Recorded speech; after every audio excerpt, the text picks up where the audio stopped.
Vote चोरी पे क्या कहना चाहेंगे आप? वोट चोरी पे आपको समझना है, देखिए वोट आप ऐसे समझिए, इसको हम आसान तरीके से आपको समझाते हैं। आपने फसल बोई, तो जब आप फसल बोते हैं तो आप चाहते हैं ना कि फसल अच्छी पैदा हो। अच्छी फसल पैदा हो इसके लिए आप वर्ष भर मेहनत करते हैं, आप चाहते हैं उसके कुछ नतीजे आए।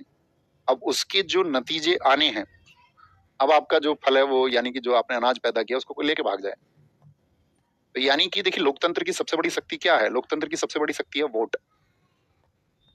और सबसे बड़ी शक्ति यदि वोट है और उस वोट को चोरी कर लिया जाए, तो यानी कि आपकी शक्ति आपसे छीन ली गई है।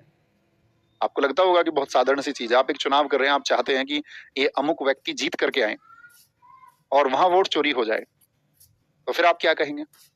आप कहेंगे कि इससे तो जो व्यक्ति अच्छा है और अच्छा कार्य करना चाहता था, जिसने अच्छी योजनाएं प्रस्तुत की थी जनता के सामने, तो कोई फायदा नहीं हुआ फिर तो उनका। तो राहुल गांधी जी ने सवाल उठाए कि भाई आपका यहाँ पर जो है हम सवाल उठाते हैं आपसे कि आप यहाँ पर जो है एक पाक्षिक रूप से, जैसे कर्नाटक में सवाल उठाए गए, 1 लाख फर्जी वोटर्स, बहुत जगह सवाल उठाए। हालांकि इलेक्शन कमीशन ने अभी उनसे जवाब मांगा है इस बात पर कि भाई इस बात के प्रूफ दो, है ना, उनको उल्टे प्रूफ दो कि यहाँ पर आप जो कह रहे हैं, आप जो आरोप लगा रहे हैं वो सच्चे हैं। तो वो प्रूफ मांगे, आगे वो देंगे डेटा को उसको, ये रहे प्रूफ।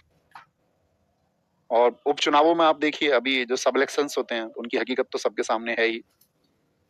जानबूझ के कोई कुछ और चुनाव करे तो वो व्यक्तिगत चुनाव है ना। आगे चलें, इतना भरी है।